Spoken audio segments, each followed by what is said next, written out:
আজি আমি কৰিম ক্লাছ 10ৰ 8.3 মান নিৰ্ণয় কৰা কি আছে 1 নম্বৰ কোৱেশ্চন sin 18 cos 72 এতিয়া চোৱা আমাক মিলাব লাগে কি কৰিম তলৰটো ঠিকে ৰাখিম cos 72 sin 18 আমি এনেকৈ লিখিব পাৰো নে চাও sin 90 minus 72 এনেকৈ লিখা যায় নে লিখা যায় মানে 90 ৰ পৰা 72 গলে 90 ৰ পৰা 72 গলে কিমান হ'ব 18 এতিয়া চোৱা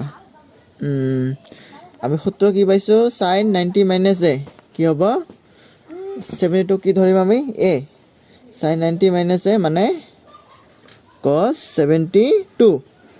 তলত কি পাইছো কি আছে cos 72 এটুক চোৱা এটা ভাগ কৰা যায় নাই cos 72 এগুণ cos 72 মানে आंसर কিমান হ'ব 1 হৈছে না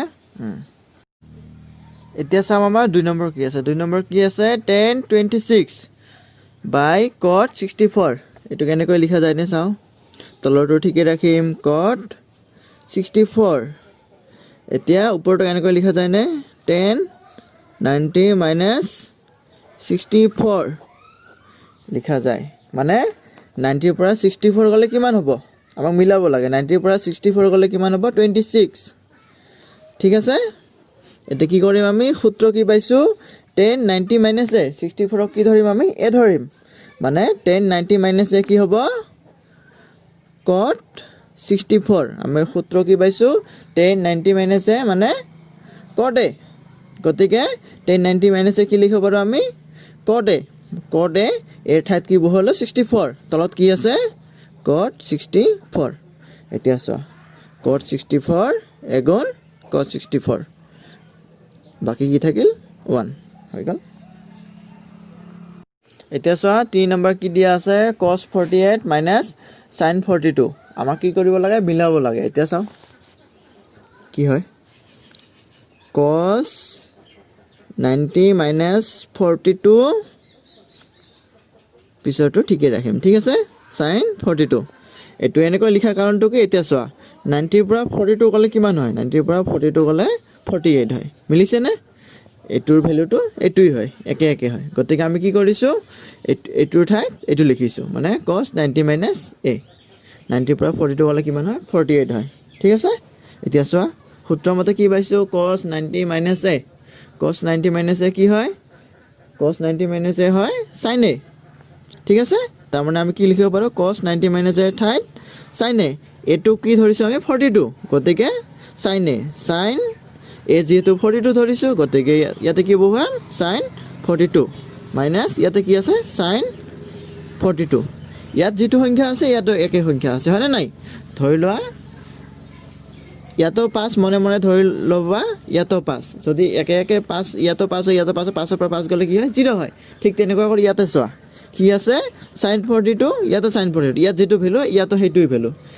একে ভ্যালুৰ পৰা আনটা একে ভ্যালু মাইনাস গলে কি হ'ব 0 ঠিক আছে হৈ গল এতিয়া চোৱা 4 নম্বৰ কি দিয়া আছে cosec 31 minus sec 59 এতে কি কৰিম এটো কেনেকৈ লিখা যায় নে cosec 90 minus 59 আৰু পিছফালে যেটো আছে হেতুই বহা মাইনাস আছে মাইনাস বহালো sec 59 এতিয়া চোৱা এটো কৰাৰ কাৰণটো কি 90 ৰ পৰা 59 গলে কি হ'ব 31 হ'ব ইয়াত যেটো ভ্যালু ইয়াৰো হেতু ভ্যালু ঠিক আছে একে ভ্যালু গতিকে ইয়াক এনেকৈ লিখা যায় 90 ৰ পৰা 59 গলে কিমান হ'ব 31 হ'ব এতিয়া সূত্ৰ কি পাইছো আমি cosec 90 minus a কি হয় cosec 90 minus a হয় sec a cosec 90 minus a 59 ৰ সূত্ৰ কি a ঠিক আছে cosec 90 minus a মানে এৰ মান কিমান 59 এতিয়া চোৱা cosec 90 minus a cosec 90 minus a কি হয় sec a হয় মানে sec এর ঠাইত কি বহাম আমি 59 ঠিক আছে যেহেতু এর ঠাইত কি দিয়া আছে 59 দিয়া আছে তাৰ পিছত চোৱা পিছফালে কি আছে sec 59 ইয়াতে যেটো ভ্যালু আছে পিছফালেও হেতু ভ্যালু আছে হয় না নাই sec 59 একে ভ্যালুৰ পৰা আনটা একে ভ্যালু মাইনাস গলে কি হ'ব 0 হৈ গল এতিয়া চোৱা 5 নম্বৰটো কি আছে 5 নম্বৰটো আছে sin 35 sin 55 minus cos 35 cos 55 ঠিক আছে এতিয়া আমি কি কৰিম পিছফালে যেটো cos আছে আমি আগফালটো কি কৰিব লাগিব cos বনাব লাগিব এতিয়া cos বনাবলৈ হলে এতিয়া চোৱা প্ৰথমে কি কৰিব লাগিব sin 90 minus 90 পৰা কিমান বিয়োগ কৰিলে 35 হ'ব ঠিক আছে 90 পৰা কিমান বিয়োগ কৰিলে কি হ'ব 35 হ'ব 90 পৰা 55 বিয়োগ কৰিলে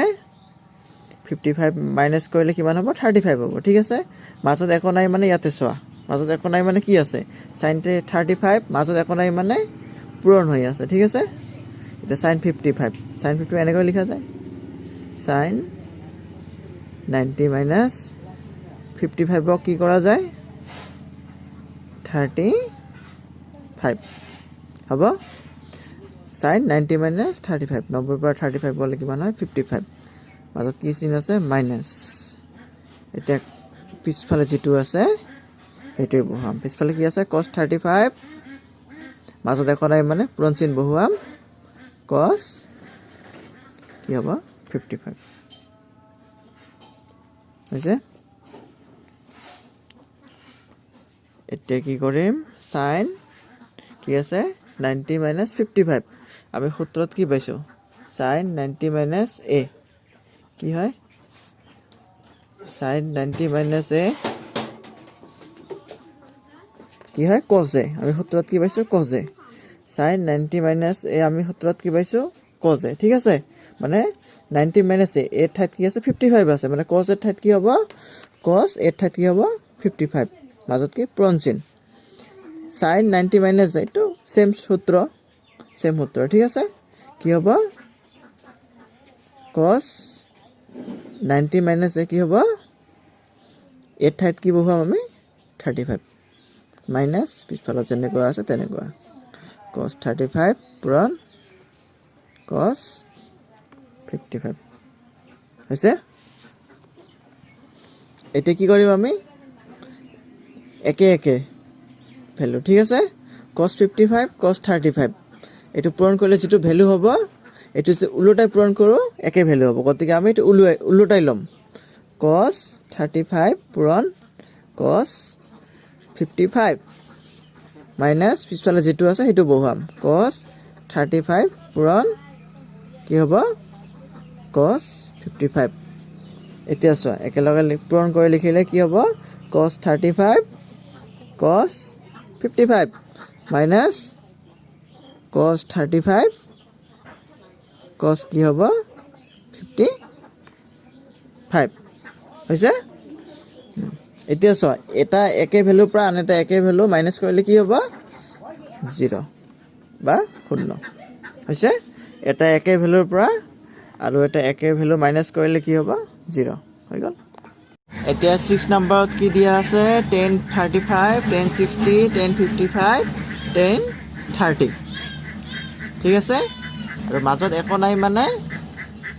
এইবোৰৰ মাজত একো নাই মানে কি আছে পূৰণ হৈ আছে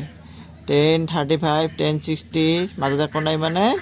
পূৰণ হৈ আছে 10 60 বা 10 55 একো নাই মানে পূৰণ হৈ আছে 10 30 আৰু 10 50 ৰ মাজত একো নাই মানে কি হৈ আছে পূৰণ হৈ আছে ঠিক আছে এতিয়া চোৱা আমাৰ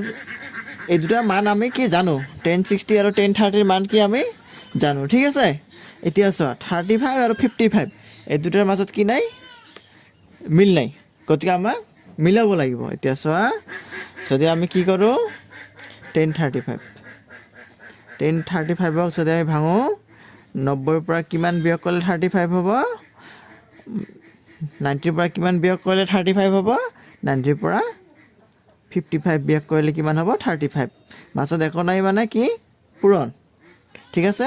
তাৰ পিছত 10 60 মানটো আমি বহাই দিম 10 60 মান কিমান পাইছো আমি 10 60 মান কিমান পাইছো √3